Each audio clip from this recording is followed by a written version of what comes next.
Hey guys, hope you're well. It's me, Nat Rich, and tonight's show we are talking about social media, the addictions that come with it, and all the bullshit that we don't like about social media. We're going to go deep into an alternative that I think personally could change the world when it comes to social media. So I am here with a friend of mine called Dan. Hi, Dan. How are you today? I'm very well, very well. Good. So we have discussed social media quite a lot in the past, and for a very good reason, because you're doing something incredible. And I wanted to talk about it with you because I think it's a really important subject, and I think what you're doing could really, as I said, change the game. And what I want to do is put it out to people and see what response we get, see what people think. Gives you a little bit of a way of having people kind of give you some ideas back. Well, But I think this could be something very interesting. So, do you want to tell me first a little bit about? I already know, but you're going to be telling the viewers a little bit about yourself and what you have done in the past, and then we'll kind of reintroduce to what you're doing now. oh, okay, yeah. I actually started in sports marketing. It was all my kind of sort of career went back to front. I had a very exciting kind of start to life. I used to actually work for racing teams and all that sort of stuff, which was fantastic, and doing all sorts of sort of brand marketing and sponsorship development and things like that. And I kind of sort of went from there into sort of agency land and sort of did the sort of traditional media, did TV and out of home and event stuff and things like that. So did a lot of work within gaming industry. But then I was also then when the sort of the first social media and mobile was sort of coming through, I really wanted to get sort of stuck into that because I'm very sort of inquisitive by nature, so I like to sort of look under the bonnet of new tech and sort of see whether it works and whether it doesn't. So I initially I sort of started working with things like the humble QR code and understanding and looking at different types of user behavior of how people would actually engage with those and interact with a brand, and then potentially then link that to something like Facebook Connect back in the day, to sort of build fan bases, drive traffic to certain things. And that was really fascinating because I got so much sort of insight from that. I thought that's a sort of an interesting way to go. And what was quite interesting from then is I started ending up working in agencies where they were starting to introduce technology like NFC or RFID, that's near field communication, sort of tags you use for Apple Pay and Google Pay. And I thought that was even neater because it was all sort of quite sort of discreet and you can kind of put it in stuff. So I actually did some projects with Guinness. We did a sort of Guinness Plus app where people could actually tap something to get a reward and get a free pint. So that obviously worked very well, as you can imagine.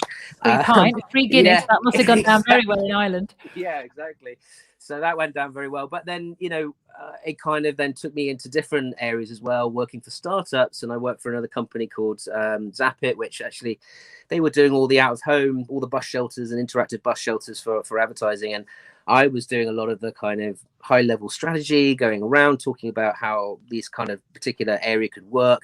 And that sort of, it was like the start of the Internet of Things, really. And that was really exciting for me. And, but I always sort of felt there was something more that could be done with this kind of interaction because it was very one directional. So it's all basically you tap, you went to someone's website, you liked a brand, and then you got a voucher or something. There was no interaction between the brand and the customer.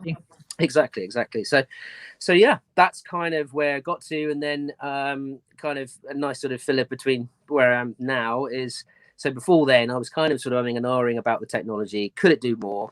And I actually entered it was Innovate UK, and it was sort of like a UK grant system, and they were doing something around for the music industry, and it was around bringing the physical to the digital for the music industry, and that was in 2012, so it was a long time ago.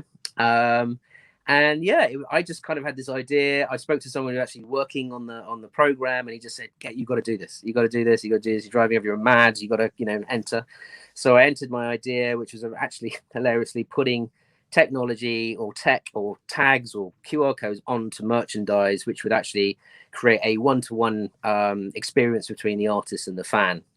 And I think there was over 450 applicants for the competition, and I got to the last four and then had to stand up and do a kind of Dragon's Den pitch for 5 minutes. It was the most nerve-wracking thing I've ever done. And it's quite fun because I think Elton John's record label were one of the challenge partners. We have Rocket Music there and music lawyers and all sorts of things. So it was really crazy. And ended up winning it and got a grant to then go and build something, to try something out, which was phenomenal. So that was super exciting. So yeah. So your background obviously then has been, as you say, within kind of the conversion part of how do you get a customer to then engage with a brand in some capacity. And you kind of came up with this idea about using technology in a kind of two-way format to be able to deliver that and to give the customer more of an experience, the brand more of control. But at the time when you were doing that, social media already existed. So social media at the time kind of came in and has been ever since then. It's been a page, it's been a way, where a brand can have a page and they don't necessarily own their own fans or their network, because obviously all the fans are coming through Facebook or Instagram or whatever it is, and they're coming through another channel. But the brand exists on that channel and has very limited way in terms of how they can utilize that.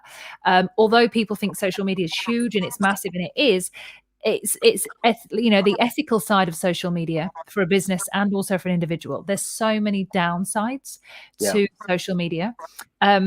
Majorly mental health, first and foremost, but also the risk factor for a brand. And a risk factor would be, if your brand exists online and your entire database is connected through someone like Instagram, Facebook, or whatever it is that you're using, and for any reason that brand goes down or for something happens to them, you've lost your entire gathering of your network because you don't own them. And this is one of the big problems that, we're seeing at the moment, is people are getting wiped out because of tech censorship, and they're really finding a lot of problems in terms of controlling their own networks. And the reason why I love what you guys are doing is because you have a way around that, where people, individual influencers, brands can exist like a social media, but they can do it with full control of their own audience, and they can directly access their audience. They can monetize their audience. They can be as ethical as they like with their audience. There is a real sense of ownership and quality control that you guys have put together with what you're doing.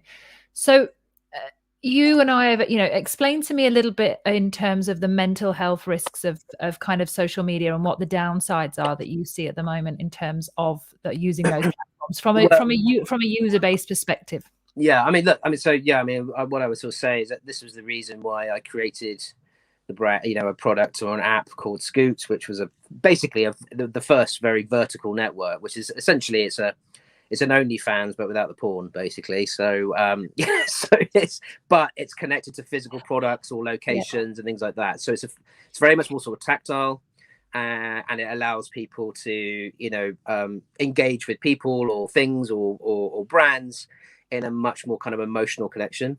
But the reason why I kind of went that route is actually first and foremost because when I was working in agency, I was doing a huge amount of social media, but a lot of the work I was doing was creating apps and products, but also doing social media strategies and things. And I have got 2 young kids, and I kind of was sitting there going, some of this stuff is really immoral. I'm putting stuff up there. I'm pushing alcohol brands, and anyone can kind of set up a fake account, and so you can sort of click a button saying yes, I'm over 18, but you probably you might probably not. And there's a huge amount of access into other apps with the same issues. But I think for me, over the last sort of 3 or 4 years, the biggest concern for me especially around mental health is when you've got institutions with big communities that are on social media, and they're not doing enough to really push back on the social media platforms and say, this is out of order. I mean, look, only yesterday, there's been 2 more cases of horrendous racial abuse of players from Man United. I think another one from West Brom. And that's not a common play. This is happening all the time. And no one's really doing anything about it. Everyone's shrugging their shoulders, turning away. Police are trying to find out who these fake accounts are, which is incredibly difficult. And it's absolutely insane. And I think from my perspective, it's you've got to look at certain industries which on the whole have the biggest communities. So the music industry with artists and the kind of the communities they have, with the sports industry and the communities they have. And one of the things we're saying to these with our kind of clients is, you know, why do you need to be on these other platforms? Because you might have players on there and you might be on there, but actually how much money are you making commercially? That's the first kind of breakdown. But actually, what is the pressure you're putting on players to be in that sort of huge community? And potentially you're going to have rival fans, and you know, I would say maybe 60% is usually absolute horrendous abuse, especially in female football as well. And I mean, that's just disgusting. And you know, I ended up looking at the Lionesses Instagram page, I think when the last World Cup, with my daughter, because she sort of was getting into it, and I think the first 3 comments were just the most homophobic, sexist comments you've ever seen, completely unnecessary. And you know, she's going, you know, Danny, what does this mean? I'm going, oh my god, you know, they have to close it off. And I mean, that's horrendous, and they're being forced to do that. And so what we're trying to say is, like, hang on a minute, if you're Man United or you're Chelsea or you're Real Madrid or you're Bayern Munich, those fans are your fans. You should own all of those fans, and also in doing that, protect them and police them. And you know, if people are being out of order, you can kick them out. You don't have to send a little email off to Twitter or Instagram, and you can be waiting weeks before anything gets done. And by then you're already getting huge amounts of stress and strain, and people are upset. And then and these sports stars, you know, they're making a lot of money to go and perform on the pitch, and then that's sort of in their head, and then they're going out there and they're worried about performing well and what abuse they're going to get afterwards. And that's just, it's not necessary. And that's the thing, you can avoid it completely. And that's the sort of thing that we've been real advocates for. But I think, you know, there was a crazy stat that, you know, cyberbullying in teens is, you know, almost like 30% of teenagers are affected by cyberbullying, you know. And you know, it scares the living crap out of me, because you know, my daughter is 10 and she's at primary school, and she was telling me the other day, you know, some of her friends have got mobile phones for starters, and then they've got, you know, they've already got Snapchat, and they've already got all these other kind of and TikTok and everything else, and you're going, you shouldn't be on there. They're not shouldn't be permitted to be on there. And I don't know whether there's a little bit of parents and aren't educated enough to understand what kind of dangers there are. But you most of the parents are on these platforms as well. And this is, you know, I'm not a parent, you are. I'm not a parent, but I know for sure the dangers of an adult being on social media, let alone a child. And there's a lot of this that's happening at the moment, where we're only now starting to see the repercussions of what's, not only now, but like largely we're starting to see the problems with big tech. We're starting to see that the part of big tech that isn't human in any way, shape or form. It's not there to care for us. It's not there to look out for us. It's not policing things in the correct way or giving us the control to police. What it's doing is, if it doesn't like something that's usually politically related, it will cut it off. And we're seeing now that the level of control and censorship is through the roof, added to the fact that you don't own your own database, you don't own your own network. So for a young girl who's growing up in the world today, that can go on anything and seeing constant cyberbullying, abuse, swearing. I mean, I swear occasionally, sorry, but you know, I do. But like, in terms of like seeing it all the time and being open to that form of bullying, and seeing that form of global bullying, whether it's in the press or the papers or social media. And then also growing up in a world where they think, oh, well, you know, these companies have got control and they can silence anyone if they want to. They must be growing up really confused. Thinking, is this, they don't even know any different. This is the other problem, is that they don't know any different. They never had a time before social media. They're currently experiencing the world as it is today, which is terrible, which is really scary. And a project like yours really interests me. And we've had long, deep chats about this and the benefits of it, because for someone like me, who is, I have been, you know, I grew up before, I mean, I know I don't look it, but I grew up before social media was a thing. And I had a mobile phone from the age of 16, I think. But I, you know, as I've grown up with it, I realize the addictive qualities of it. I realize and I understand the power that it has over me and the power that I give it. So I've had to reduce a lot of things with that mobile phone, one of which was social media. I came off it 2 years ago. And coming off social media changed my life, almost as important as stopping drinking when I stopped drinking years ago. Coming off social media was absolutely huge, because it gave me space and a capacity to feel. It gave me the reflection time.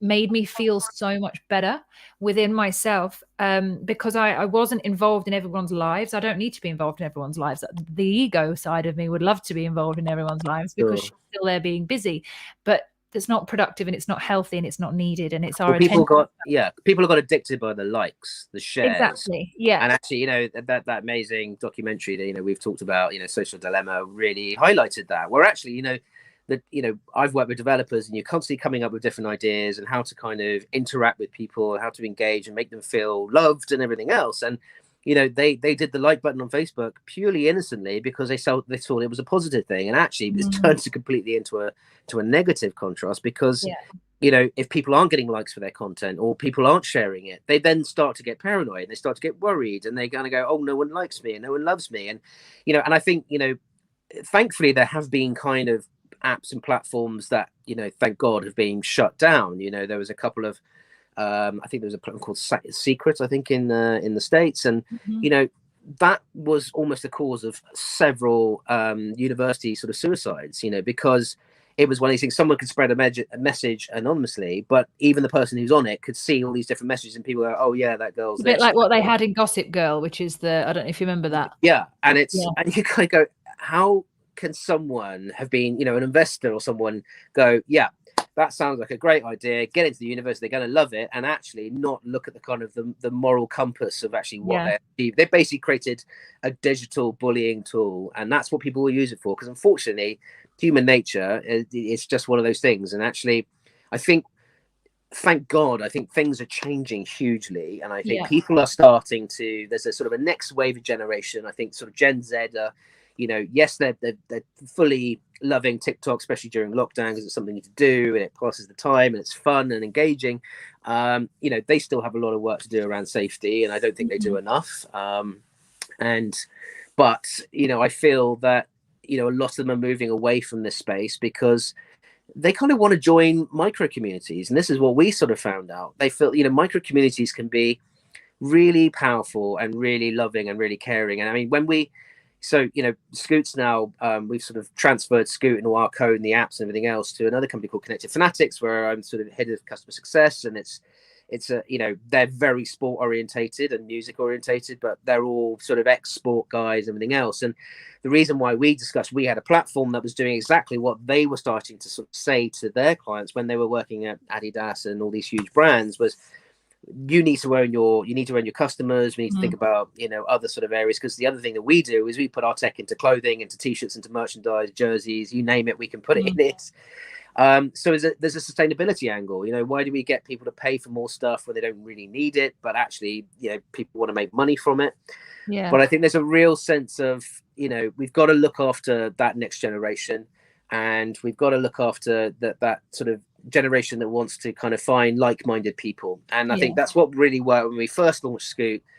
We got huge traction within, strangely, the skate community and sort of street art. Just before you go into that, I just want to do a little recap just for anybody that's just joined us now and anybody that's trying to kind of, and we've got a couple of comments here, so bear with me 1 second. Okay.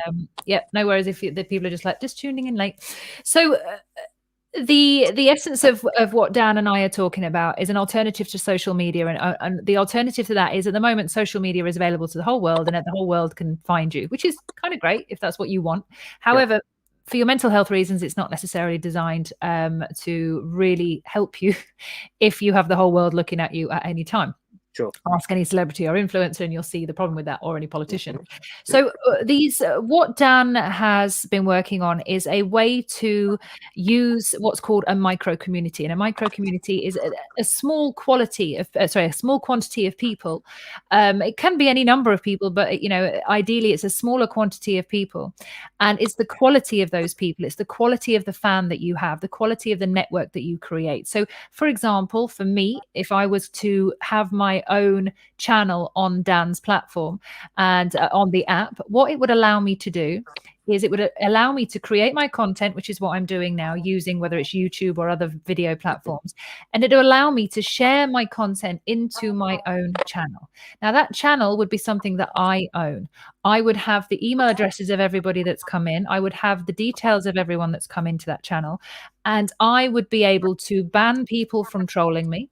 I would be able to ban anyone that was actually negatively performing in there and you know, being horrible to any of my other fans.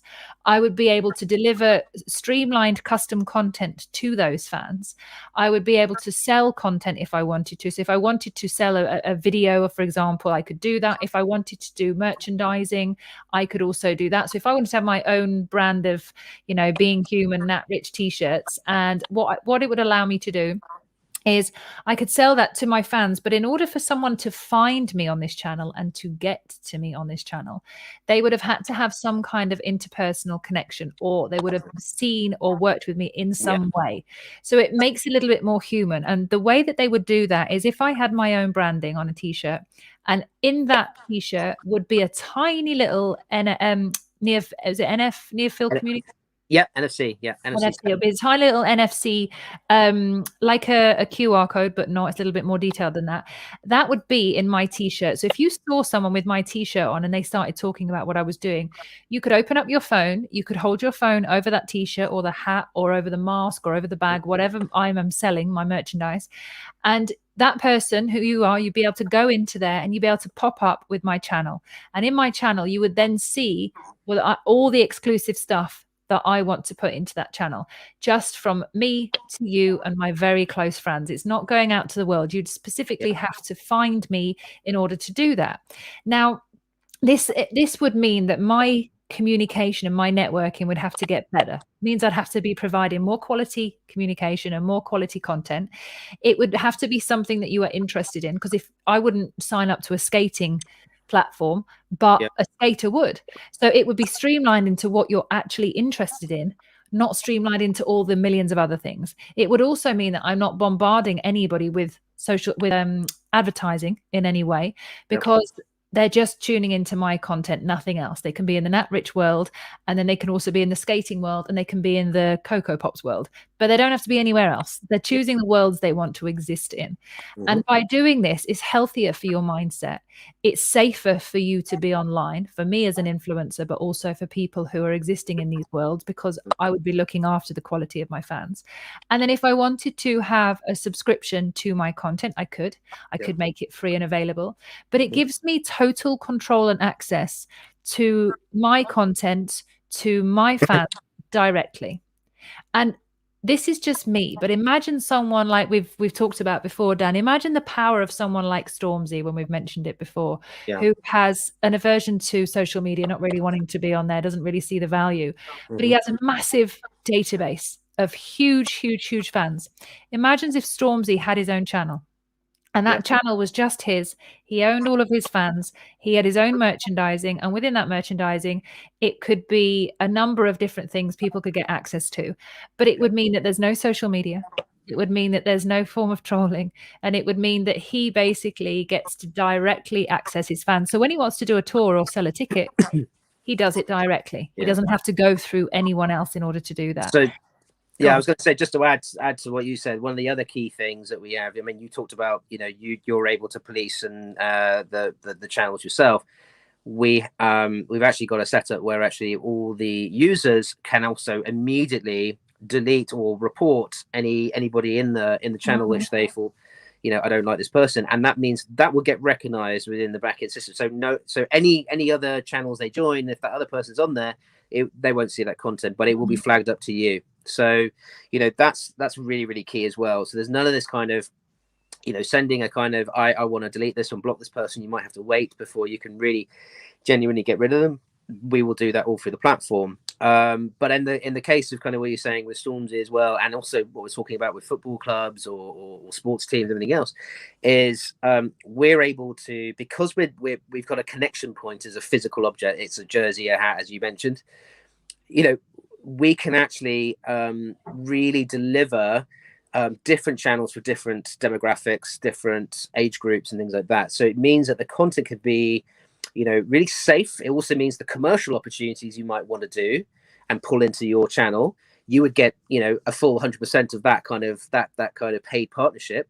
But it means you can then go after different ones for different age groups. So it means if you bought a kids jersey or you bought a kids Stormzy hat, whatever, it means then all the content that Stormzy put into that particular channel, which no one else could access unless it's the kid or, you know, or a teenager, would all be really safe. And so as a parent, you're kind of going, well, that's awesome, because they're now being inspired by someone who's got true influence and it's really inspiring, and giving them access all areas into things he's doing and his recording studio. But he's also doesn't have, maybe he's not going to, swear, and he's not going to say too much, that's inappropriate. And I think that's really great. But it also means that he could open up his commercial opportunities and go after brands which, the PlayStation or Xbox and things like this, where he might have an involvement in a game.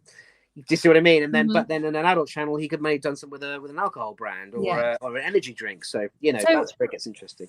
It has so many benefits, because it has a financial benefit, it has a safety benefit, it has mental health benefit, it has so many benefits in so many ways, and it allows you to really be in control of your data and in control of what you do. Because a lot of the stars right now are struggling in terms of keeping up content on their social media platforms. They're struggling having to deliver content on a certain amount. A lot of these PR companies, especially with lockdown, So delivering content all the time is not good for your mental health. No. And being on a schedule where you have to post here and you have to post here, this causes you so much anxiety, because it might be in a moment in the day where you don't want to do that and you don't want to share. And the thing is that you then get addicted to the response of that content. And what you have to do is align your life around an algorithm that works for you. And the more that you're on it, the better the algorithm. But unfortunately, that doesn't work for human beings. It doesn't work for the user, who's going to think that they're going to miss something in case you post something at a certain time. It doesn't work for you, because you have to show up at that time.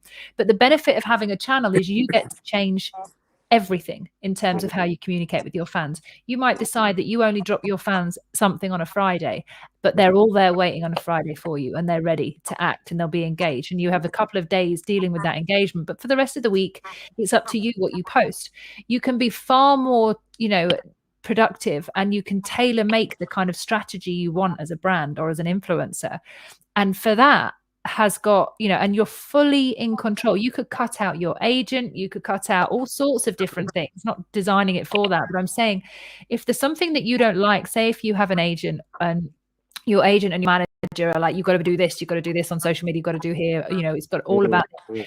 But you are building up, you're doing the work, you're building up everything for yourself, and you've got two other people dictating to you how you run your life. But if you had control of your own database, and you basically wanted to put on a private gig to your audience, and you wanted to sell direct to them, if you built that up, you could just drop a post. You don't need an agent for that. 100%. I think you're absolutely right. You're absolutely right. I think, what the other thing is something when I talk to sort of record labels and things like that, you kind of go to, just think about, as an artist, you might have, 2 million fans. How many of those 2 million are genuine fans? If you then go, right, well, people want to buy merchandise, they might want to go and buy a record in a record shop and that sort of stuff. All these things can be connected, but you're going to buy that anyway because it's cool. If you're a genuine fan, you want to go and buy the t-shirt, you want to go and buy the hat, or you want to buy the football jersey or whatever it is. Okay. So what we tend to do is what we're our kind of the grand scheme as well is we've built sort of Scoot to do one thing and be quite sort of more, it was initially for sort of Gen Z and, people can go and make their own channels, but actually what we want to do is make it into a bigger marketplace now. We want to kind of, if you're got a food truck or you're a stall owner, you can connect your products and then you build your own community through something that people have actually purchased, through that emotional connection between you and them. And I think that's really key. Yeah. There's nobody else taking a cut either. Exactly. You direct to the customer. No one's taking a fee or a slice or a pay cut. Absolutely. But if you're an artist and you've got, say, as I said, 2 million fans, but let's say 500,000 of them come and follow you on your channel where you're making exclusive content, we're able to pull in early bird ticket, sales, probably not so much now, but you'll be able to buy your merch directly straight early bird ticket sales for an illegal rave. yeah, exactly. But we can pull in streaming, we can pull in all these different things, but they can control everything. And but you imagine how much value those 500,000 would be to, say, 2 million that you don't know who they are, you don't know how old they are, you don't, and there's none of that. And it also puts a little bit more value and a sort of more emotional value on the actual product that you buy as well. So that's the other thing I think a lot of people are a bit pissed off about is, how expensive a football jersey is. It's, the majority of it's made of plastic. It's probably going to end in landfill at some point because then, they change them every season. But how much more powerful that would be if your jersey actually connected to your favorite players, your favorite, what's happening with the team. The team are able to give you so many other benefits and rewards which you wouldn't get on the normal sort of channels, which are very noisy and you probably miss it. For example, football team, right? Yep. So I live in like near Barnsley. So imagine Barnsley Football Club. Barnsley Football Club. There's loads of people who've got the t-shirts and stuff out there. And like you say, they change them every year. Yep. And imagine if Barnsley Football Club bought out a t-shirt and it was that one t-shirt had a connected, like your RF. NFC. Thank you. NFC. The abbreviations for things need to stop because there's letters for everything now and it's struggling. I know. But if Barnsley Football Club had one of these tags in their shirt and it was a limited edition shirt, for example, and that tag was something that people could wear at any point and anybody could tap in, come up to you with their phone, tap onto your chest, I could now go into the Barnsley channel. Okay, so this Barnsley Football Club channel, Tyke channel, whatever it is, because that's their mascot. I would go in there, and if I wanted to be a true Tyke kind of, I think it's Tyke as their mascot. I could be saying that. I could be talking absolute rubbish, but anyway. So if I wanted to join, and I could just wanted to see what was going on there, I could join the channel. If I wanted to become a true member, I could sign up. It could be £1. So I could be a real dedicated fan. It could cost me an extra £1, but it means I get a different kind of content. It means I might get some personal views of what the players are thinking. It means I might get some back behind the scenes. It means I might get a ticket for, a cheaper price, whatever. Or there might be a new kind of range of clothing that's coming out that's not necessarily for the pitch. It's off the pitch, but it's designed with Barnsley in mind. And that means that because I've paid that extra £1 or whatever it is, that then means I get access to that content. But anybody on Facebook and Twitter, you're just a member of the public. You're not part of the group. You're not part of the gang. There's no kind of connection there. So the difference between having my own channel as a Barnsley Football Club and having a social media channel where I don't, it's just the crowd basically, but this is for the fans, and it's like OnlyFans, like you said, without the porn. But what I've said to you before, which I think is really important, is there's something called the human ego, which we all struggle with. Now, I said this to you many times, and I hope in some way that you adopt what I'm about to say, because I really think it would be the difference between it where it could slightly not go wrong, but could slightly end up being something that it doesn't need to be. Now, ego, if you're a brand and you think you're a luxury brand, you're like, well, my brand, my followers, they can afford to pay more. So they can pay £200 for a private membership. Right. And me as a user, I would be like, right, well, I'm for whatever reason, we go, I'm going to pay £200 for that private membership. The only reason I'm paying £200 for that private membership is because my ego is attached to how cool that makes me. So it's a false attachment. It's not really real. It's just that I'm choosing to pay my money on that product because it's making me feel better than myself, which is completely materialism 101. But from a brand perspective, you're doing it just to make that kind of money. You're basically rinsing your audience, knowing because they can pay, they will pay, which is a really crap perspective in terms of true marketing and true looking after your fans and your customers. It is an ego point of marketing that the world suffers from greatly right now. Now, if it was a standard where memberships couldn't be anything more than £15, you would get way more people signing up, regardless of the brand. You wouldn't have to go for the smaller amount with the more money, which is we're not coaching here. We're not saying, well, I only want a set amount of clients because they'll pay more and I have to give them less time. This is for your brand to exist when you are ready and available and you want to give yourself, but you don't have to do it all the time. This allows you to have many different supporters of your brand that aren't pushed away because of a price. Now, some people might really align with some people, but because of price, they can't get there. That creates exclusion and it creates a lack of self-worth. It creates loneliness. It creates mental health problems. And we live in that society right now, whereas OnlyFans, you can put whatever, I think it is, if I remember rightly, you can charge whatever you want for a private subscription. And the price is set by the person who's creating the subscription. Now, a lot of that is ego. And that, from one side, makes them get loads of money, which is okay, but that's also ego. If there was a fairness from both sides, you could create a completely different level of market out there where everyone's the same. You could drop the ego from both sides where everyone's treated equally and it's a fair platform for all, which would massively reduce the inequality between people. And somebody that could afford £15 a month might want to be interested in, I don't know, Hugo Boss, for example, but would only ever buy 2 or 3 of their things because that's all they can afford. But they love the quality and they want to know the story and they want to engage. Yeah. So that's very, very interesting. That's actually something that we've really started to look at from a strategic point of view, especially the kind of most recent sort of conversations we've been having with Connected Fanatics. And we've been talking to, yes, we've been talking to huge, big clubs, but we're also talking to clubs that have lost, especially with lockdown, lost an awful lot of money. And they also know that a lot of their fans, are worried about spending money. And, I think everyone went ape shit the other day when I think Nike launched an Air Max football jersey that Liverpool players and Spurs and Chelsea players were wearing. Now, these jerseys will never be worn on the pitch. They're just a kind of Air Max designed kind of shirt. And the fan reaction was just like, why am I going to pay £70 for a shirt you're never going to wear on the, in the stadium? And they're not even that nice anyway. And it's sort of this kind of desperate clambering just to make a quick buck. And they're not the only ones. I mean, I think last year Adidas did something with Pharrell, which would have been an absolutely amazing campaign because it was all for a charity and it was all amazing. I think it was during sort of Black Lives Matter, and it was a really important campaign. But it was still £70 for his jersey, but there was nothing else that came with it. You just got this black jersey with this kind of cool pattern on it. And I think you've got a music artist there, and you're working with some of the biggest clubs in the world who are all involved in this campaign.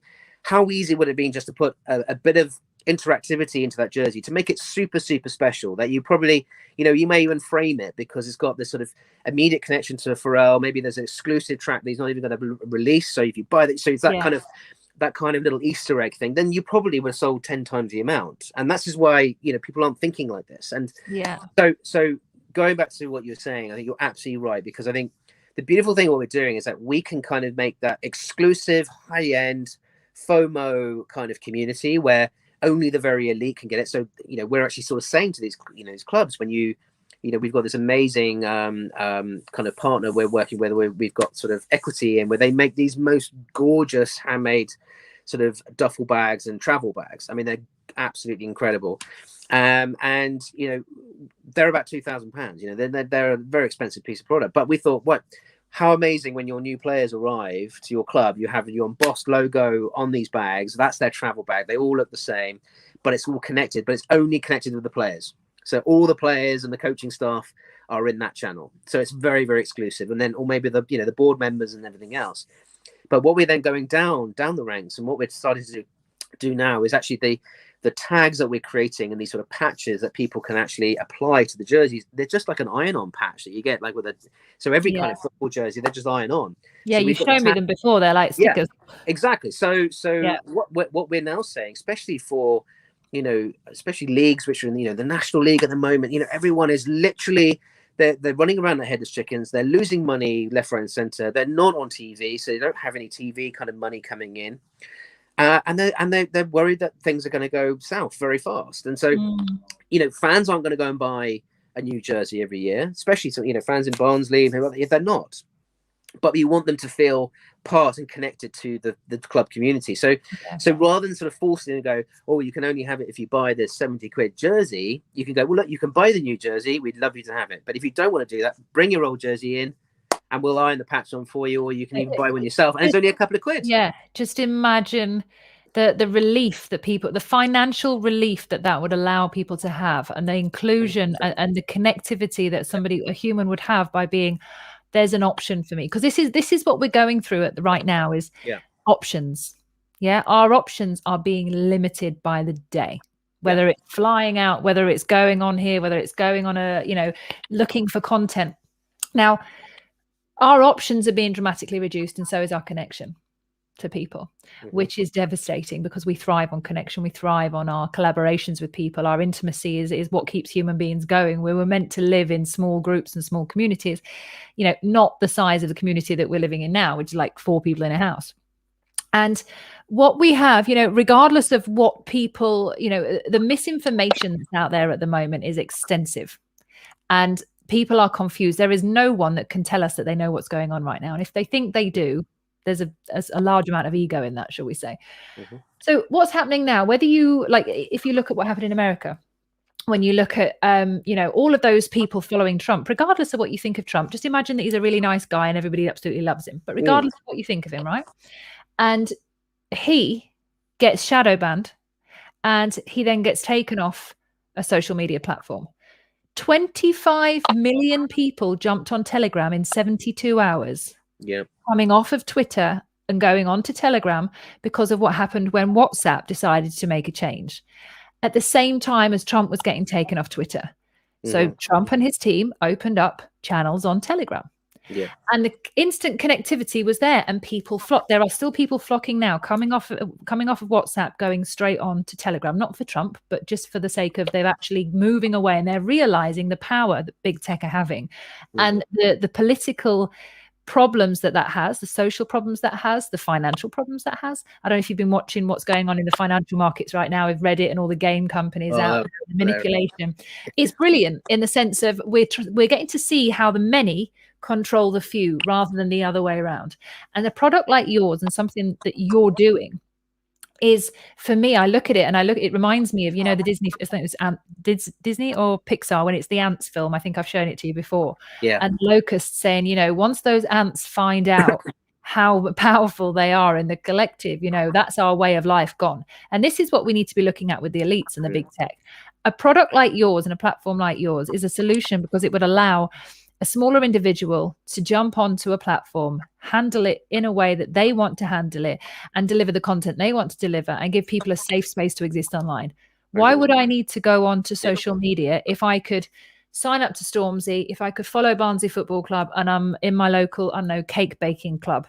I don't need a social media. The social part, which is the crazy part, needs to be done in person. We need to get back into the social reacting with one another, not online. Social should not be online. Social should be here.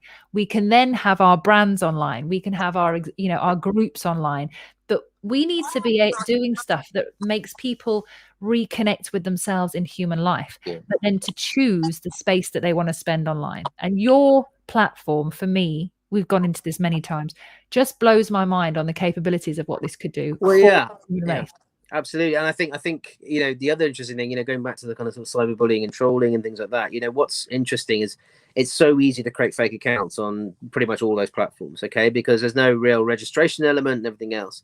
Yeah. If you can only get access to a channel by being at a concert or buying a piece of merchandise, or just something small, it could be a sticker or a button or badge or whatever it is, it basically means when you actually tap that, you have to register that particular thing. So we now know who you are, where you are as a location. We don't, we're not getting kind of sort of weird spy stuff here, but at least it means you can't. It's very hard to fake your identity with these. You can't just go and buy something and fake the account, because you need all the other accounts to kind of understand who you actually are, which limits your trolling. Exactly. So basically it just means that you're creating these channels for the people of like-minded. So imagine what it'd be like for people who love Comic-Con or something like that. They're all these sort of wonderful people mad about gaming, but in normal society they don't want to talk about it because they feel embarrassed about it. But you put them into a channel where everyone's in the same boat. Can you imagine that the love and affection and the conversation, because they know no one's going to come in there and start saying something derogatory. And I think that's really important. And I think what's so fabulous at the moment, music industry is a real weird one for me, because I've done a lot of projects in there and done some really cool stuff, and done connected guitar plectrums and all sorts of but the one thing that really kind of sort of upset me was that there just seems like roadblocks and between the artist and sort of us. And we've talked to merchandisers who are working for these labels, and they just kind of shrug their shoulders and go, well, that's cutting into our top line. And you're going, well, I actually was speaking to one of them looking after Little Mix, and obviously Jessie has obviously now left Little Mix, and by at that time she was obviously going through this stage where she was fed up of the trolling, and it was really upsetting her, and it was affecting her mental health. And and it was very interesting after she left. Then it started to kind of become a realization that she was getting so much pressure from her management and the label and everything else to kind of get on with it and still post up stuff in her. Is she still on social media? She still posts up stuff, I think, a little bit on Instagram and things like that. But she's not part of the sort of Little Mix kind of channel and everything else. But that was a classic example as well of not only as a band, you've got millions of fans, but you've also got an enormous age group of fans, you know, from kids, little tiny kids, you know, that probably, you know, want to go and see what Little Mix are doing on social media, but their parents won't allow them. So you want to create a sort of safety net for them, right the way through to, you know, to adults and grown-ups, you know. And I think access, isn't it? Yeah. So you know, then you could create multi-channels within that experience, connected to multi-products that are connected to those age groups, and then, you know, it means then the band themselves can actually engage with those fans in a completely different way than they're normally doing. And they're getting sort of 80-90% of all the kind of, you know, revenue that's coming in from it. So that's the bit there, the revenue that's coming in from it. There is, and you know, we've known each, I don't know how long we've known each other for now, like 4 months, 5 months, something like that. A bit longer than that, I think. Yeah, I think it was actually, probably just after lockdown, wasn't it? So like, within all the time I've met you, I can't think of one reason why I would want to be on social media instead of on my own channel. I can't think of one. I cannot think of any reason. Can you think of anything right now that would make someone, I know it's against your kind of thing, but, you know, objectively, could you think of a reason that's for me to stay on social media instead of having my own channel? The only thing I would sort of say, from a brand or a team or anything else, I would use those social channels to signpost. You've got all of your cool content and all the exclusive stuff and all the other amazing, exciting things somewhere else. Yeah. So don't waste your money spending on paid advertising on social media, which is taking, you know, an enormous amount of your cash. You know, that, you know, people are spending a fortune on making content, as well as sponsors, brands, and partners.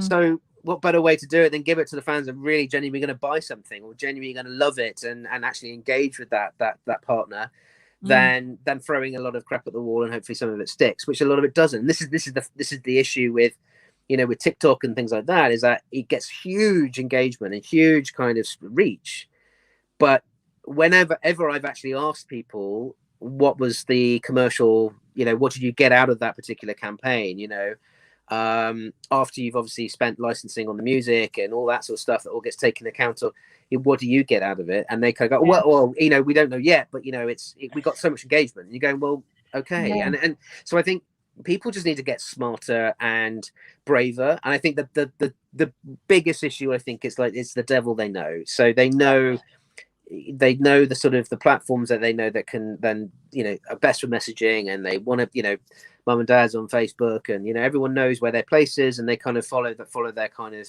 their lead.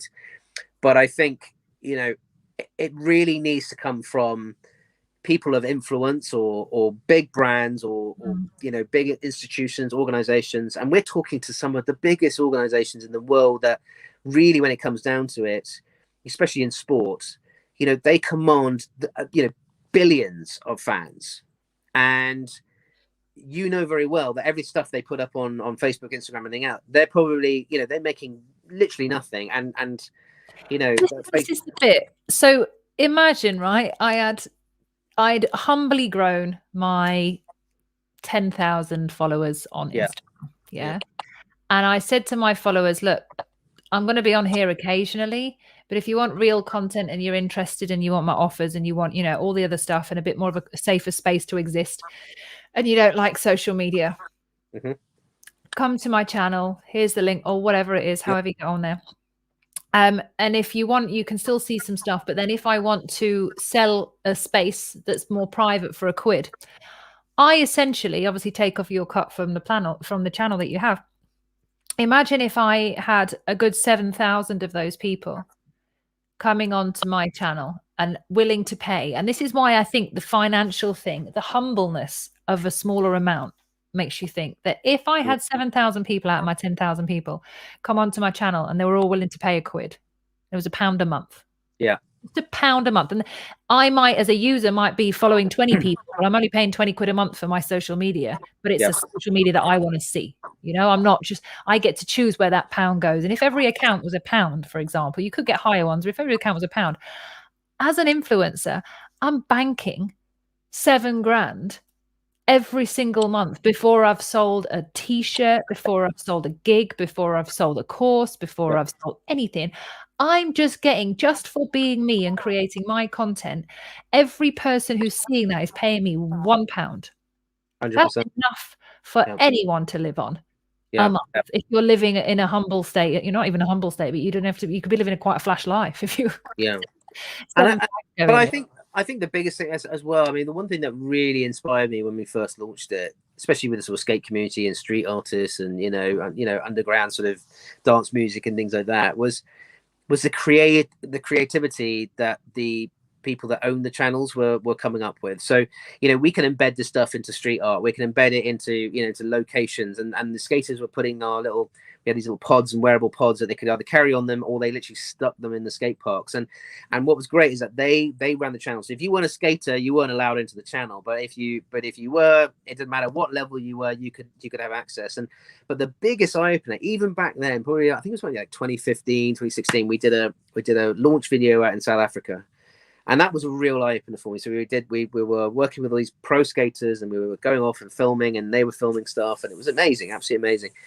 But it was just one of those kind of really beautiful moments where we went to this skate park that was just outside of Cape Town, and these guys were kind of doing their thing, and it was like we were in the middle of nowhere, and these fantastic little kids that just sort of turned up, and they were obviously coming from one of the townships, and they just sort of sat there on their boards, and they were watching and just watching intensely as these guys were doing these tricks, and they were just incredible. And it was they basically were their skateboards, they were in bare feet, their skateboards were basically like a plank of wood on a couple of old trucks, and it was they were, but still trying to do it anyway. These pros would stop, they would go over, and they were like helping them, and showing them a few tricks, and they kind of performed a few things, that everyone was cheering, and their support and that love was amazing. And then one of the pros just went off to his car, got 2 brand new skateboards that his sponsor gave them, and gave them to these kids. And it was just like, oh God, it was just like so humbling and so lovely. And you're kind of going, this is a community normally that, skaters will tell you exactly what's what. If they don't like it, they will tell you to your face. They don't care about that. But this guy, he turned around to me, we were having a few beers afterwards, and I was saying, that was such a lovely thing you did. And he said, you know what, this is really a great idea. I love this. And he said, because, we have to be on Instagram for our sponsors and everything else. And he said, I get inundated with all these random people go, oh, can I get a free t-shirt? Can I get free trainers? Can I get free this, free that? And very well that none of them are real skaters. They don't really give a crap. They're just liking him and then bothering him. And he said, what's lovely about this is that I can control everybody that comes into this channel, or I can have my micro channel for my crew, my Cape Town crew, but I can also have a wider community, that love X Games and come to see me perform there and everything else. And you kind of go, that it just really kind of helped me to kind of visualize where this could go and the potential of it. And I think that's the real key. And going back to sort of the OnlyFans thing, and you're talking about subscription, still OnlyFans still own a lot of that data. They don't give you that data. They will take a 25 to 30% cut of your subscription model. Same with what's the other one, Patreon and that sort of thing. That's where a lot of bands are going, and Bandcamp's the same. But the problem is that I met a couple of music artists, and they were on Patreon, and they were stressed to hell because they were so concerned, as you rightly said, they had to go make new content continuously every day, or because someone's paying a subscription to see your stuff. And actually what we want to try and do is go, no, we don't want to put that pressure on you. The first access is buying something, whether it's a little wristband or a t-shirt or something more expensive, or you bought it, that gets you access, and you get a load of free channels for that. But then, as you said, you can have other channels which you've got maybe Stormzy, this is my sort of studio session stuff that I have, but you have to pay access for that because it's really exclusive. And of course, you're not allowed to share it. You're not allowed to share that out and that sort of stuff. But that makes sense because you're not putting pressure on people. They're still getting something. They're still getting a lot of cool stuff. They're still feeling that feeling, that one to it. They're connected. They feel very connected to other people. But I think there's so many situations where a vertical network can really play its part in society, so when you say a vertical network, explain exactly what you mean for the listeners. So a vertical network is literally the ownership of someone who owns a channel, and they own their own fans. It's like a fan app, essentially, is a sort of a vertical network. but it goes straight down, so it doesn't go outwards, and there's a sharing of data and everything else. It's very much kind of goes up and down, very streamlined. But it means then, you know, in our case, we are giving entire ownership to the channel owner, and that's really key. So, okay, imagine I am I don't know, I've just made a new pair of Nat Rich trainers. They're probably going to be crap because it's not really something I'm a fave with, but for the sake of my imagination, Nat Rich is now making trainers. Yep. Nat Rich needs some influencers out there who are going to really get her trainers flopping, like out there. Yep. Not flopping, going. Sorry, not flopping. Definitely not flopping, because we need them to go. So they're going to get my trainers out there. Now, my trainers, I could put them on Facebook and I could get loads of likes, but not many purchases or buys. But if my influencer puts them on Facebook, I can get loads of likes, maybe a few sales going through. But if I said to my influencer, hey, I'll give you my pair of trainers, you put them on there with an exclusive discount code that's not for everyone else on Facebook. It's your exclusive discount code. You can sell these trainers for me through your thing. We'll use you as a brand ambassador. My money goes straight to that influencer, doesn't go to anywhere else, any of her like people or managers or anything, just goes straight to her. Then I know that she can target the audience that I'm looking for. So she might have half men and half women, but I've just made a pair of female trainers, so maybe it's not going to be right for the men today. So my specific target market and my advertising would go into that portion of her database, that portion of her fans on that space, wouldn't go to the men. So I know that I'm only targeting women. And then those women that get on there, when they do buy, I can see and be like, right, okay, well, that was a really kind of close way for me to market. That was targeted like I've never had before. I'm going to go back to her the next time I release a product, because I know I can get to that. So from an influencer perspective, you get all the money, you get the coupons, you get the gifts, whatever it is you want. You get to target and separate all of your market. But for me as a brand, I now have a very specific way of targeting someone. I don't just have to go through an influencer, and I don't just have to go through an algorithm, and I don't have to pay Facebook on all of that crap. I can literally have an exclusivity hype around my new Nat Rich trainers through influencers, because they're only going to be seen on a few people, for a certain amount of time until people start buying them. So they're going to last with that exclusivity as well. Because people else, and organic marketing, and this is what I'm doing, why I have no social media, which we've expressed before. I am happy to go slower to build what I'm building, and to do it in a way that I can handle, that structures it, and that it gives me the access that I need, because I know that by doing it this way, I'm comfortable. My mental health is first and foremost my priority, because, you know, I've got ADHD and a number of other things that, you know, I get distracted with. Having to be out there all the time, ready and available to 10 different apps, is going to melt me. So for me, it's really healthy for me to go slower and to be more organic with what I'm doing. And that, from a brand perspective, from an influencer perspective, from a customer perspective, the mental health of all three people there and the direct approach is way more effective, cost effective, mental health effective, like marketing wise. There isn't any downsides. I don't know why this is not out there yet. And this is the thing, is that, our big plan is slightly different. So it's because I think, Scoop may not be Scoop anymore. It might turn into something else. And we as a business, as Connected Fanatics, we have a number of different projects and different types of sort of applications, which are super exciting. One purely for sport, which is going to be mental, very, very exciting. And then we got, as I said, what Scoop may turn into is something even bigger and greater, where anyone from any kind of business, everything else, can actually create a connected community. And that's what we want to do, connected, loyal community. So it's almost like, and how we do that is also, we collaborate. And that's the biggest thing here. There are too many brands and too many of these sort of, platforms that are completely, paranoid about having stuff stolen, and you have to, they've changed the way that you can put content out there. So even for advertising agencies, just doing creative content, and they go and load, Facebook could change all their code and nothing will work the next day, and they won't tell anybody about it. And this is the thing. So we want people to be creative. We want people to actually, any types of form of content, whether it's long form, whether it's music, whether it's streaming, the NFC stuff that we put in there can actually be integrated into becoming a ticket. So your shirt that you're wearing is your ticket. So we can then we can completely eradicate ticket touts. Having the tag in the product itself, I mean, for the music industry or sports, can stop counterfeiting. So if you've got a channel that's connected to a team, connected to a music artist, and counterfeiting is horrendous, especially in music, and they're losing millions.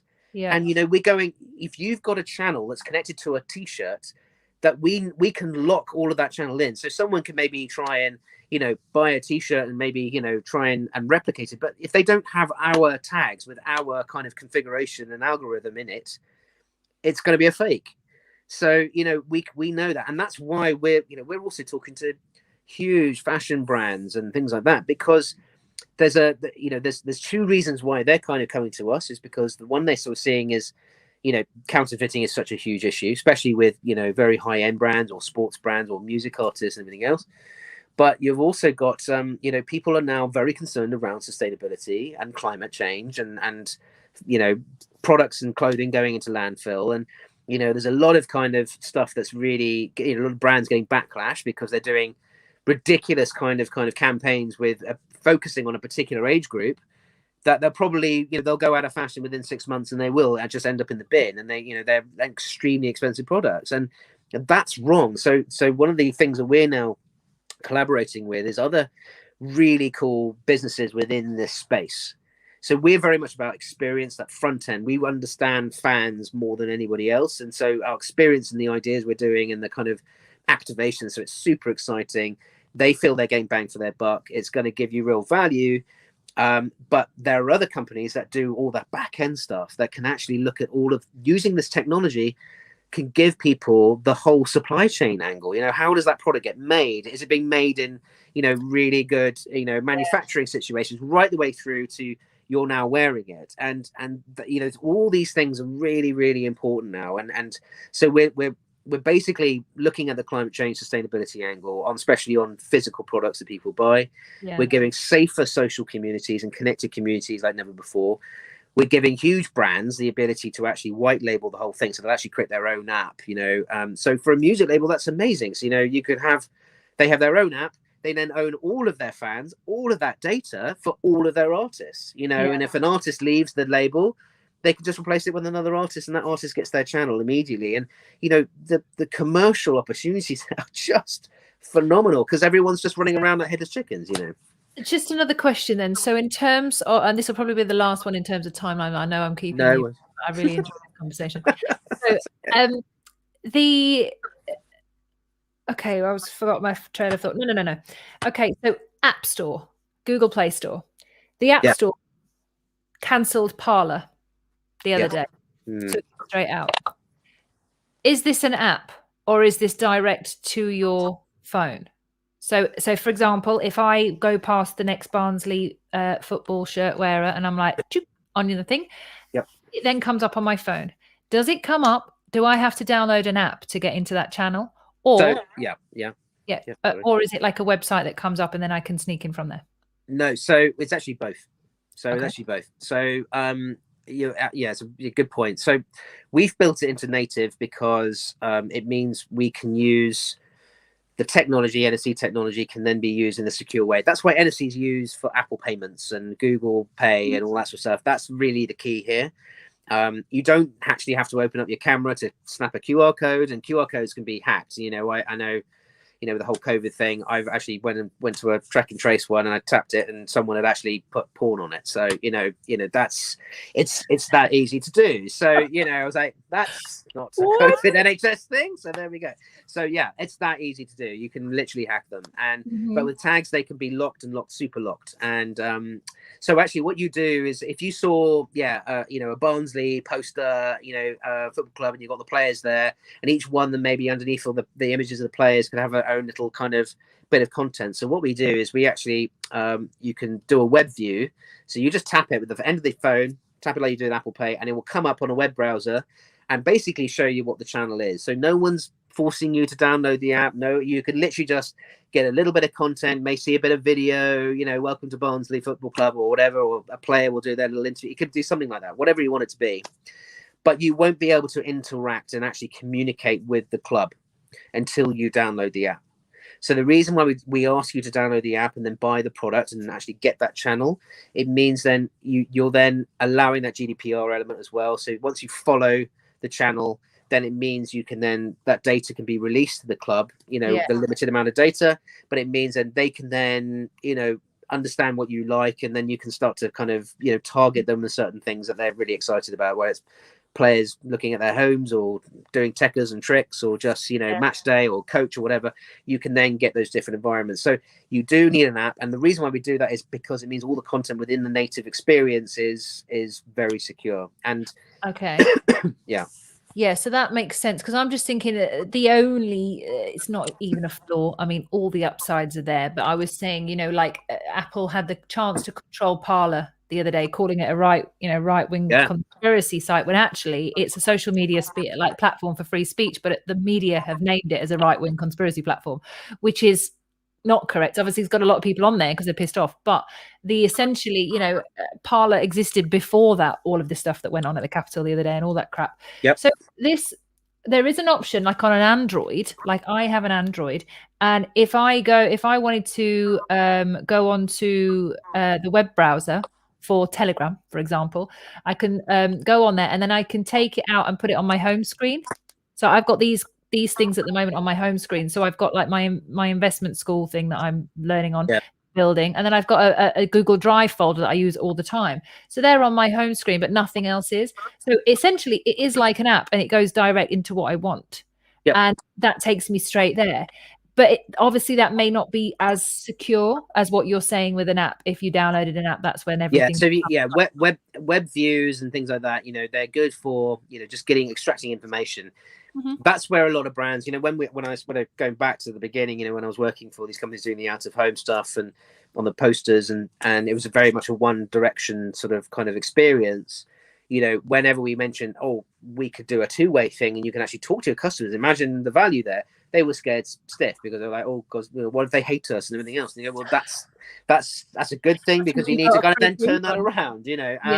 But I think, you know, even with social media when it first started coming out, you know, the conversations I would have with clients was extraordinary, because they were exactly the same way back then as we're now telling them now. But, you know, it's, you know, you have social media, and I remember going to one client and they were going, we've pulled up this bit of comment here, and, you know, we were really upset that this particular follower didn't like our brands of drinks. And then you had from the official account basically saying, can you please stop using derogative language and everything else? And you go, guys, this is social media. You need to kind of, this is what happens, but you need to turn it around. You need to like spin that a little bit and see, you know, get them back on side. And that's the same thing. But I think the only difference with it, where you're talking about Parler and everything else, it's a free for all space where everyone can kind of create these things, but it's all owned by the platform. And ultimately, when things were getting out of hand, they should have stepped in and actually gone, this is not on, and, you know, and actually could have gone, you know, yes, you got freedom of speech, but now you're taking this to another level. And I think the difference, what we're doing, is everything that's kind of being used, again, going back to it, it's going to be owned by a brand, an influencer, a sports club, or whatever it is. There's no getting away. So if things were getting out of hand because, you know, suddenly, you know, Lazio, and they had a load of fascist fans and they were all there on their channel, if someone went, this is out of order, it's Lazio going to be in trouble, because they need to go and control it, because they have every ability to go and police their fans.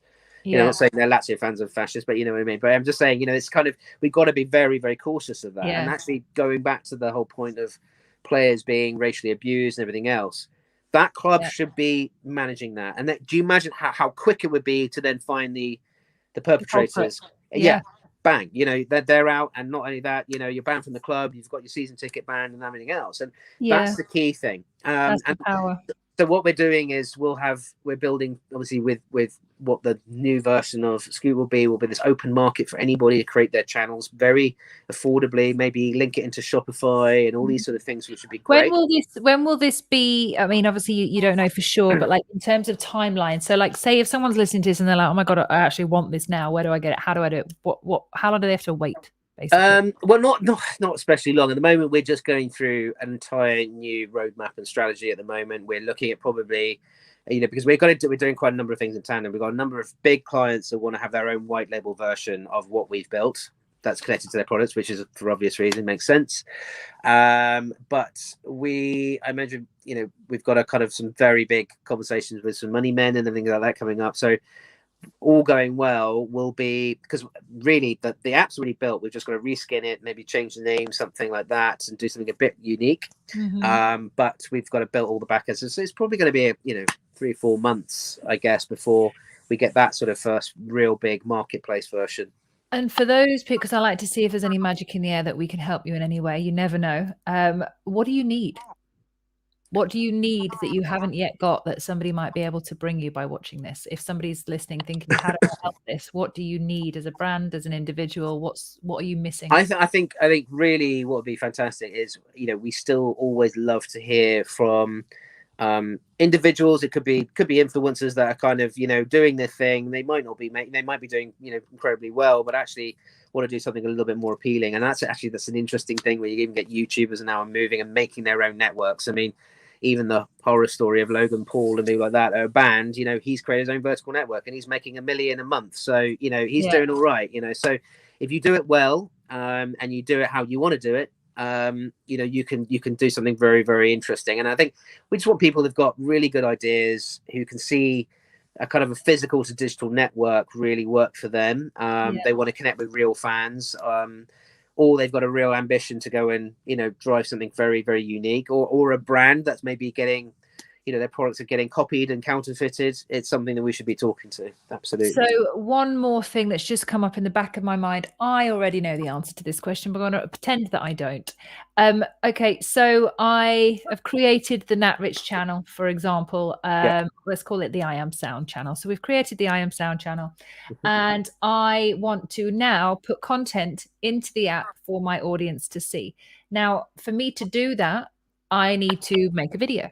Do I make my video and upload it direct into the app, or am I using things like YouTube? Am I ever going on another streaming platform? How do I get my video that I've just created onto the app? What is the process? Can I link in other apps? Can I link in other things that are out there that will allow me to deliver content to my audience? Yeah, so basically what we've created, so initially the first version we did, we actually created our own kind of video players, everything else. Not the best idea, because it cost me a bloody fortune and server costs and everything else. But it's something that we do very. What we do is we collaborate. We create these sort of widgets on the back end system, but also it basically means that if you're making your own private music channel on Spotify, you can drag that in. You can pop that in, and it creates a Spotify list. Obviously, Apple Music is another thing we're looking at. Also, content. Vimeo, YouTube, create your own things, but you create it on a private link in those platforms. So rather than a public video, I do like an unlisted or a private one. Unlisted, private. So no one can find it, and then you push it into the channel.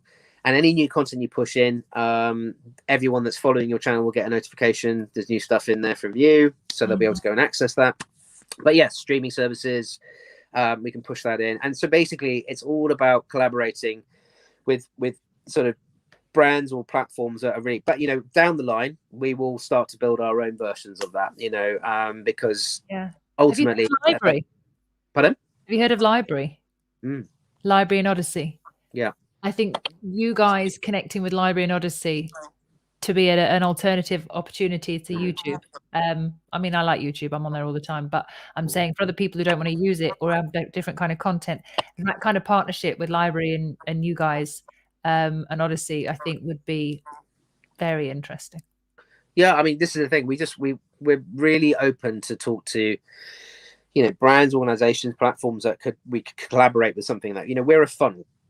We're a funnel of exclusive content for your dedicated fan base, and that's really what it's about. And then we're making that extra bit of kind of commercial revenue from a physical product as well, and so is the channel owner. And that again gets really exciting, because it means streaming at the moment has gone huge because obviously lockdown, especially music. And it's fantastic, and there's some amazing services. I've noticed a lot of people from big wigs from Live Nation now gone to another big streaming services and jump ship, and that's all great if you're the 10% of the artists that the top billers, and they can do these huge big streaming gigs and everything else, and people pay. It's fantastic, but there are thousands and thousands and thousands of artists that need that exposure, and they're having to put stuff up for free. and hopefully people like it and maybe buy something.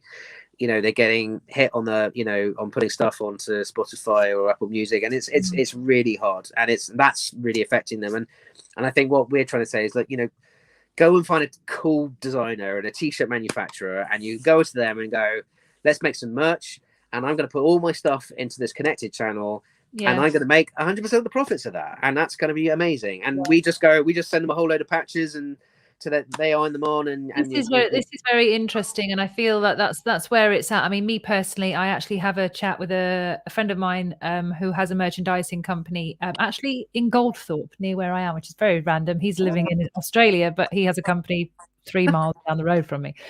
So I'm going to talk to him about merchandise on Thursday, because this is, I want my own channel. This is what I want to do.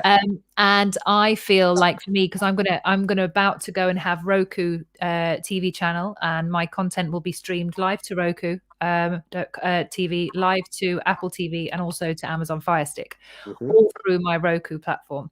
And there's going to be largely an American audience base over there, because it predominantly Roku is over there. It's like 50 million subscribers or users or something. Roku. So my audience, for me, because I'm not on social media other than having this bit of YouTube, but like for me, I want to build my entire brand and business in new ways and alternative ways, and show people that you can do that and exist outside of the current norm, because I feel like, as a challenger brand as I am, that's going to suit me better. So for me, you know, if it's easy for me to go and find a merchandise person and to get my patches and to exist and build my brand, and I don't even have a full audience yet, for somebody that's got an audience that's watching this, or that has a way of creating their own content and getting it out to people, please think of this option as opposed to a social media mental health nightmare strategy. It's so going to save you time. It's going to make you money. It's going to leave you feeling more in control. I cannot recommend you highly enough in terms of the stuff that we've done over the last almost a year now, for the stuff that we've talked about, and the passion that you've got behind this. For me, it's so important that people know about this, and this is why I wanted to give you the time, because I don't think there's any better social media conversations to have at the moment, because they're all moaners. We've moaned about social media for so long, but the solutions to that are other social media platforms.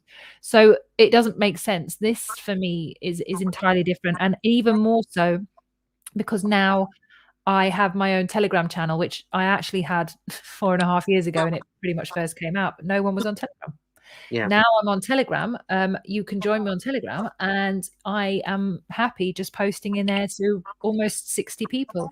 I don't need millions of people to be responding to. I've got my social media and my messaging in one app. But if I had something like what you guys had, it allows me to do a whole other world of things in there as well. I mean, this is an interesting thing, though. I mean, just a very quick one. I thought it was very interesting with all the kind of backlash that's been happening this week around influencers buggering off on holiday, going to Dubai and Miami or whatever, and then saying that they're, you know, they're essential workers and everything else, which is, you know, just absolute nonsense. And this is sort of thing, is that there's a sense of panic and maybe an element of stupidity as well. We're not really giving a shit, but I think there's, you know, for some, there's a real sense of, I need to do that because there's a pressure, and all my fans are on Instagram, and if I'm and someone's giving me money to go and model bikinis or clothing or whatever it is, and or hotels, environment. And I think, and the thing is actually, you know, this crazy thing, as you rightly said, you're talking about your, you know, your fans that you've got on your channels, is that, you know, if you've got dedicated fans that follow you and love you, and especially within sort of, you know, this confinement of lockdown and everything else, you know, people are so scared about putting stuff up there because of the backlash of what people will say, the people that don't like you, because you've got to remember, people are following you. There's probably about 30-40% of them hate you and just are following you just to kind of laugh at your content or to you know, be derogatory towards you. If you had focus on that, where you've got, you know, 1,000 fans or 2,000, 20,000, whatever, but they all absolutely love you and adore you, they don't need you to be going off abroad and swanning around. You could literally be at home sitting in your pajamas with a guitar in your lap and going, hey guys, I just thought I'm going to show you this, what do you think of this? And you'll get genuine feedback. Real love will go, that's not so great. And that's the thing, you got that, it's a real social experience, and you'll feel so much more love as an individual that's putting yourself out there, or And you're not putting it out to the world. You're putting it out to a small group of like everyone. And whether it's your now, friends, it could be as a small group of friends, or Yeah. absolutely. And I think that's really important. And we've got to change that. And I think we've got to change people's mindset that there are alternatives out there. And I think where we're going now with the business, it's been a real hard struggle. But I think where we're going with, especially with Connected Fanatics, so check that out, guys. It's, it's a really kind of, we've got some really powerful statements in there, because the guys I'm working with, and they've been at the very top in all sorts of sport and understanding communities and everything else. And that's the other thing, people don't really know what fan wants, and think people in the commercial side go, well, they're just going to buy more shirts, and they go, no, they're not. They're bloody expensive. It's crazy. So we've got to change people's perceptions, and I think we've got to try and get, we're getting there, that actually there are brands and clubs that have had enough, and they've gone, do you know what? I've actually got, we're talking to clubs that have got over 100 million fans. Insane. Imagine if they were all paying £1 a month. Yeah. And really, not only that, imagine you've got kids channels, teenager channels, adult channels, girls channels, boys channels, whatever that sort of thing. And all of those could all have different types of sponsors and partnerships for all those different channels. So you don't have just your sponsors that go around to the side of your stadium. You could have all these digital sponsors. So, the revenue, so it becomes like the most mind-boggling kind of, media space. Healthy money-making opportunity that serves you and your audience. I mean, I think that's perfect. Yeah, so we do love a ramble, don't we? I love it. We do, but I really enjoy it, and I value what you're trying to bring to the world. I love it. We're trying. Honestly, I genuinely believe that this will fly. And I want to do everything in my power to be able to get there. I also want my own channel, so get that sorted, because I'm so excited. We will. But for anybody who's watching, thank you very much today. Please do subscribe to the YouTube channel. Please also join me on my Telegram channel if you're interested. It's kind of behind the scenes stuff of me just putting these up as well. And if you want to reach out and you've got any ideas for this, or you want any connections, just drop me a message and I will connect you direct to Dan. Once you've told me what you actually want him for. I'm not going to just pass anyone on. I'm going to make sure that my connections are good and that you have good ideas. But no, anybody that's wanting to talk to Dan or put any ideas forward, or thinks they like the idea of this and actually wants to give it a whirl, please do let us know. And and tomorrow we are on. Tomorrow we have, we're back for our second half of Law of Attraction tomorrow. And then on Sunday, we have our second half of Sound and Medicine. So I'm very excited for the weekend. Dan, you have been a pleasure to talk to, always. Thank you. Thank you very much. Thank you for having me. Hope I came across all right. It was all clear enough. It makes sense. But I love to get questions. Love to talk to people that could, got ideas. I'm just love hearing from people that want to do something different. So give me a shout. I really like it, and let's see if as this grows, we will have you back, and we will keep monitoring the process of this, because I think it's the healthy solution to social media. We'll start do some giveaways. So we'll start giving away some sort of nice products and things like that. So. Yeah, mugs and stuff and key rings and shit. Yeah. I do love a key ring, little mug. Right, now everybody else at home, Dan, stay there, but everyone else at home, we will see you tomorrow at 7:00. Thank you very much for joining us, and don't forget, subscribe if you can. That will make me very happy. Bye for now. Bye.